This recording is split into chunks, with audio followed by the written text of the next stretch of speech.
Good morning, students. Welcome to science class. உங்களை அறிவியல் வகுப்பிற்கு அன்புடன் வரவேற்கிறேன். In the previous class, we learned about Unit 18 cells, that is animal cell and shape of cells. மாணவர்களே, சென்ற வகுப்பில் அலகு 18 செல்கள் பற்றியும், அதாவது விலங்கு செல் பற்றியும் அவற்றின் வடிவங்களை பற்றியும் கற்றுக்கொண்டோம்.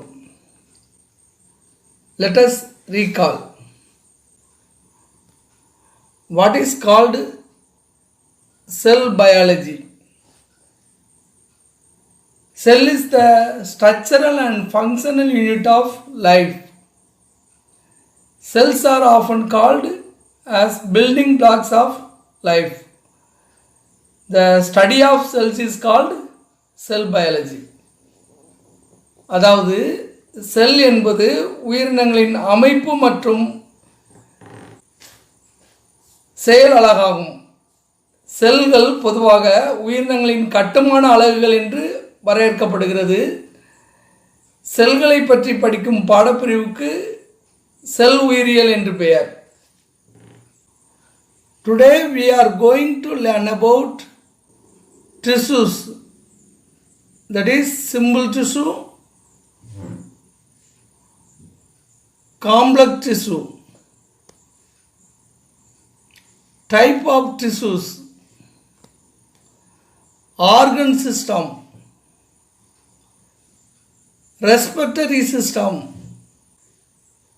மாணவர்களே, இன்று நாம் திசுக்கள் பற்றியும், அதாவது அவற்றின் வகையான எளிய திசுக்கள் பற்றியும், கூட்டு திசுக்கள் பற்றியும், திசுக்களின் வகைகள் பற்றியும், உறுப்பு மண்டலங்கள் பற்றியும், சுவாச மண்டலங்களை பற்றியும் கற்றுக்கொள்ள இருக்கிறோம். Next, let us see tissues. Tissues are groups of cells that have a similar structure and act together to perform a specific function. திசுக்கள் ஒரு குறிப்பிட்ட பணியை ஒருங்கிணைந்து செய்கின்ற ஒரே மாதிரியான அமைப்பு கொண்ட ஒரு தொகுப்பு ஆகும். Tissues are two types. One simple tissue, another one complex tissue. அதாவது திசுக்கள் இரண்டு வகையாக வகைப்படுத்தப்படுகிறது. ஒன்று எளிய திசு, மற்றொன்று கூட்டு திசு. Simple tissues are made up of cells of same type or kind. Example, glandular tissue. எளிய திசுக்கள் ஒரே வகையான செல்களால் ஆனவை. எடுத்துக்காட்டாக சுரப்பி எபிதிலியன் திசுவை சொல்லலாம். But complex tissues are made up of different kind of tissues. For example, tissues of dry skin. Hence, simple tissues is homogeneous and complex tissues is heterogeneous. அதாவது எளிய திசுக்கள் ஒரே வகையான செல்களால் ஆனவை என்று பார்த்தோம். கூட்டு திசுக்கள் வெவ்வேறு வகையான செல்களை கொண்டவை ஆகும். எடுத்துக்காட்டாக வறட்சியான தோலில் உள்ள திசுக்களை சொல்லலாம். எனவே எளிய திசுக்கள் எளிய திசுக்கள் ஒருமையத்தன்மையையும் அதாவது ஹோமோஜீனியஸ், கூட்டு திசுக்கள் பன்மையத்தன்மையையும் அதாவது ஹெட்ரோஜீனியஸ் தன்மையை கொண்டது என்றும் சொல்லலாம். Next let us see types of tissues.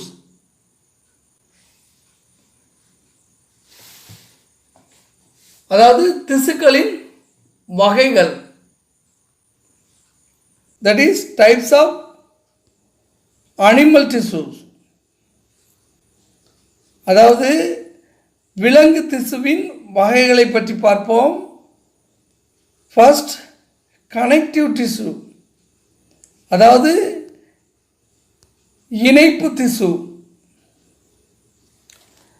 Connective tissues for finding different structures of body, that is supporting tissue.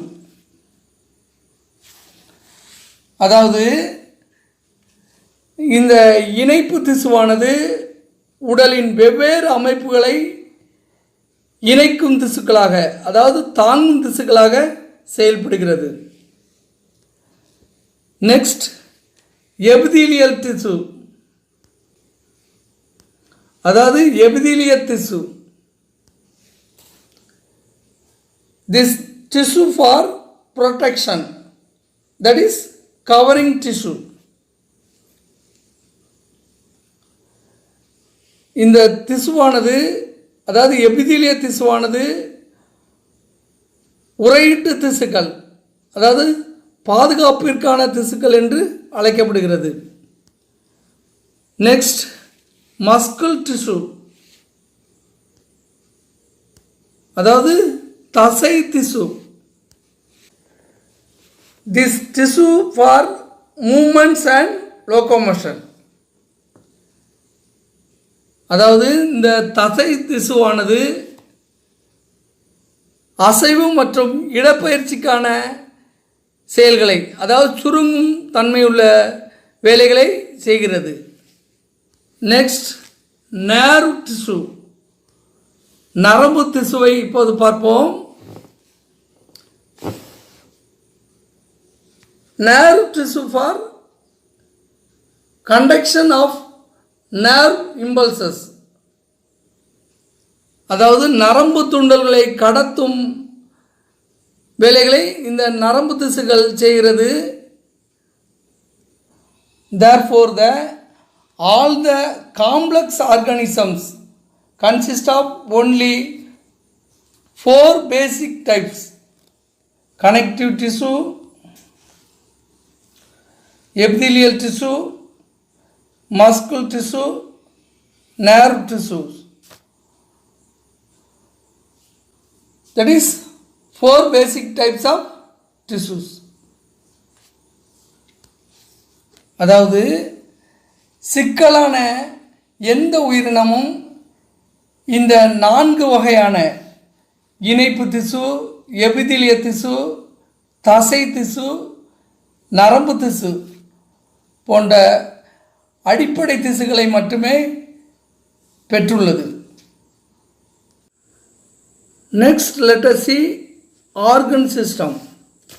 A group of organs form the organ system and together they perform a particular function. இப்போது நாம் உறுப்பு மண்டலத்தை பற்றி பார்ப்போம். ஒத்த உறுப்புகள் ஒன்று சேர்ந்து உறுப்பு மண்டலத்தை உருவாக்குகிறது. இவை ஒரு குறிப்பிட்ட பணியை ஒருங்கிணைந்து செய்கிறது. That is, organs such as nose, pharynx, trachea, lungs and diaphragm work together as the respiratory system. அதாவது மூக்கு, தொண்டை, சுவாச குழாய், நுரையீரல்கள் மற்றும் உதரவிதானம் போன்ற உறுப்புகள் இணைந்து சுவாச மண்டலத்தை உருவாக்குகிறது. Next, let us see the respiratory system. As an example for organ system elaboratorily.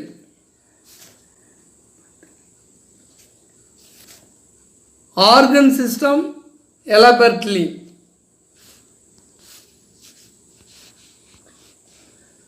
நாம் இப்போது உறுப்பு மண்டலத்திற்கான எடுத்துக்காட்டாக மனிதனின் சுவாச மண்டலத்தை பற்றி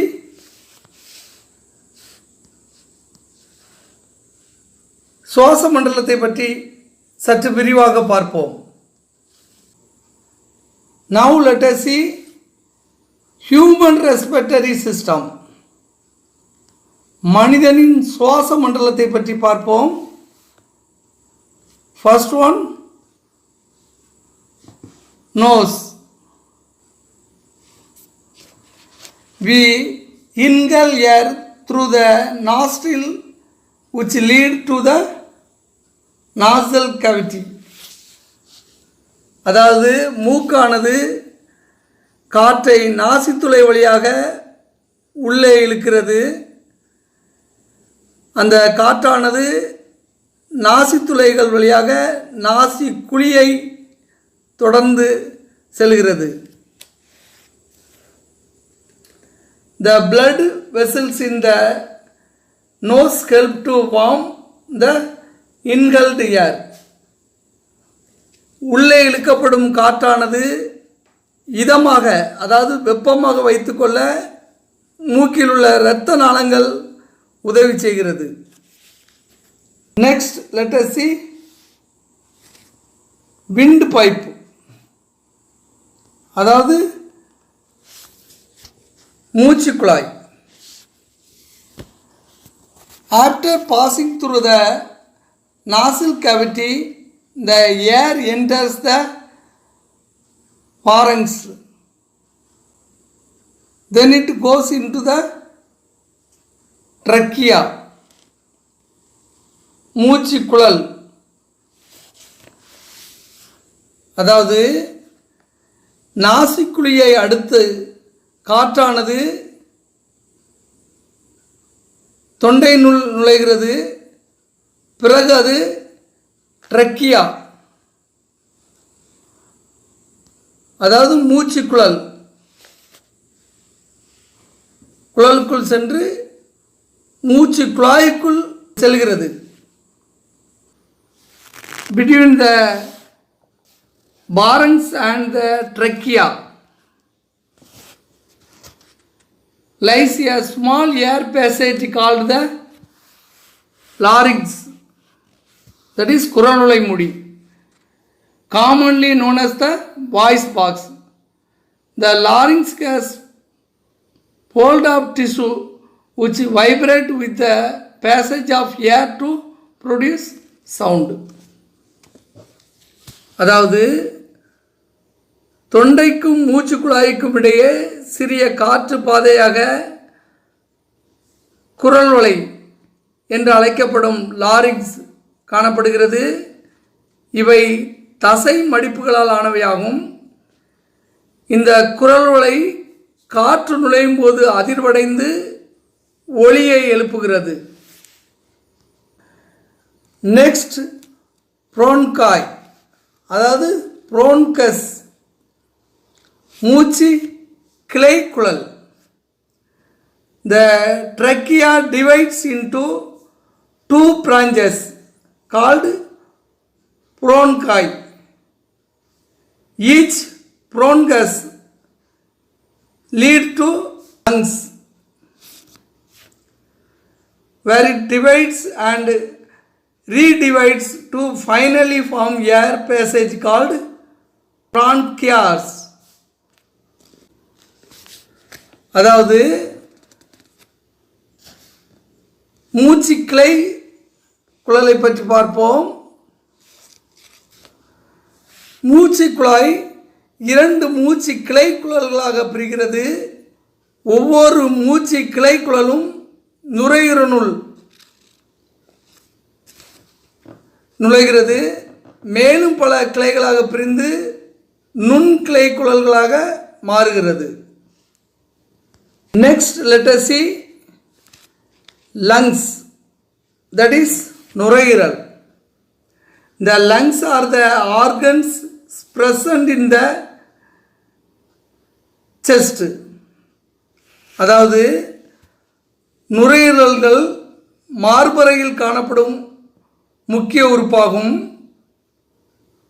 The lungs are two sponge elastic bags on each side of the thoracic cavity. அதாவது நுரையீரல்கள் மார்பறையின் ஒவ்வொரு புறமும் காணப்படும் பஞ்சு போன்ற மீளும் பைகளாக காணப்படுகிறது. Within the lungs each bronchiole leads to a bunch of air sacs called alveoli. நுரையீரலுக்குள் ஒவ்வொரு மூச்சுக்கிளைக்குழலும் கொத்தான காற்று நுண்ணறைகளாக முடிவடைகிறது. நெக்ஸ்ட் ஆல்விலை, அதாவது காற்று நுண்ணறைகள். Alveoli are tiny air sacs in the lungs that are located at the end of bronchial tubes, which is microscopic in nature. It is meant for the exchange of oxygen and carbon dioxide. இந்த காற்று நுண்ணறையானது நுரையீரல்களுக்குள் காணப்படும் காற்று நுண்ணறைகள் நுண்கிளை குழலின் முடிவில் by போன்ற மிக நுண்ணிய அமைப்பாக காணப்படுகிறது. இந்த காற்று நுண்ணறைகள் ஆக்சிஜன் மற்றும் கார்பன் டை ஆக்சைடின் வாயு பரிமாற்றத்துக்கு மிகவும் முக்கிய பங்காற்றுகிறது. Assignment. Question number 1. State different types of tissue. வெவ்வேறு வகையான திசுக்களை வகைப்படுத்துக. Question number 2. Mention the function of alveoli. காற்று நுண்ணறைகளின் பணிகளை கூறுக. மாணவர்களே, இன்றைய பாடப்பகுதி உங்களுக்கு மிகவும் பயனுள்ளதாக இருக்கும் என்று நம்புகிறேன். மீண்டும் அடுத்த பாடவேளையில் சந்திப்போம். நன்றி, வணக்கம்.